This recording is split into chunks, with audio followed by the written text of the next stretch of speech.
Hello aspirants, இந்த வீடியோவில் வந்து நம்ம மென்டல் எபிலிட்டி ப்ராப்ளம் பார்க்க போகிறோம். இந்த ப்ராப்ளம் பார்த்திங்கன்னா பர்சன்டேஜ் வச்சு ஒரு கணக்கு கேட்டிருக்காங்க. ஒரு கிராமத்தில் உள்ள மொத்த மக்கள் தொகை பார்த்திங்கன்னா 7600 பேர் இருக்காங்க அப்படின்னு சொல்லியிருக்காங்க.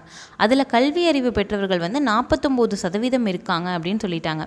கல்வி அறிவு பெறாதவர்கள் எவ்வளோ எண்ணிக்கை இருப்பாங்க அப்படின்னு சொல்லி கேட்டிருக்காங்க. கிராமத்தில் எப்போதுமே மக்கள் தொகை வந்து கொடுத்துருக்காங்க அப்படின்னாலும் நம்ம என்ன சதவீதம்னு எடுத்துக்கிறோன்னா 100% பேர் அப்படின்னு எடுத்துக்கிறோம். 100% பேர் வந்து எவ்வளோ அப்படின்னு பார்த்தீங்கன்னா 7600 பேர். அதில் கல்வி அறிவு பெற்றவர்கள் 49% அப்படின்னா பெறாதவர்கள் எவ்வளோ இருப்பாங்க அப்படின்னு பார்த்தீங்கன்னா 100% மைனஸ் 49% அப்படின்னா எவ்வளோ சதவீதம் பெறாதவங்க இருப்பாங்கன்னா 51% பேர் கல்வி பெறாதவங்க இருக்காங்க. சரியா? அடுத்தது நம்ம என்ன பண்ணலாம் அப்படின்னு பார்த்தீங்கன்னா கல்வி பெறாதவர்களோட எண்ணிக்கை தான் நம்ம பார்க்கணும். அப்படியே குறுக்கு பெருக்கல் பண்ண வேண்டியதான். 100%னா 7600 பேர் இருக்காங்க. அப்போ 51%னா எவ்வளோ பேர் இருப்பாங்க அப்படின்றது தான் கொஷின். இதுதான் நம்ம கண்டுபிடிக்க போகிறோம்.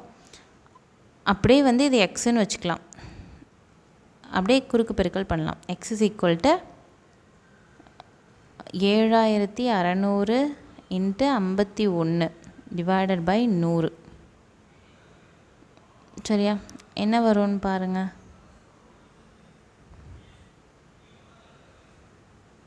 100 100 ரெண்டும் கேன்சல் ஆகிடும். 76 இன்ட்டு 51 பார்த்திங்கன்னா 1 இன்ட்டு 6 6 தான் வரும், 7 தான் வரும். 6 5 எவ்வளோ வரும்னா 30 வரும். பேலன்ஸ் 3. 7 இன்ட்டு 5 35 வரும். மேலே ஒரு 3 கூட்டினா 38 வரும். சரியா? பேலன்ஸ் என்ன வரும் அப்படின்னு பார்த்தீங்கன்னா கூட்டினா 6 வரும், இங்கே 7 வரும், 8 வரும், 3 வரும். 3876 அப்படின்றது தான் ஆன்சர் வரும். சரியா? இந்த மாதிரி பர்சன்டேஜ் சம் கொடுத்தா என்ன கேட்டிருக்காங்க அப்படின்றத பார்த்து அந்த பர்சன்டேஜ் மட்டும் பார்த்தா போதும். சப்போஸ் டோட்டல் வந்து நம்மளுக்கு கொடுத்துட்டாங்க, டோட்டலாக எண்ணிக்கை கொடுத்துட்டாங்க, அதில் ஒரு 2ஆக பிரிச்சுட்டாங்க, கல்வி பெற்றவர்கள் பெறாதவர்கள்.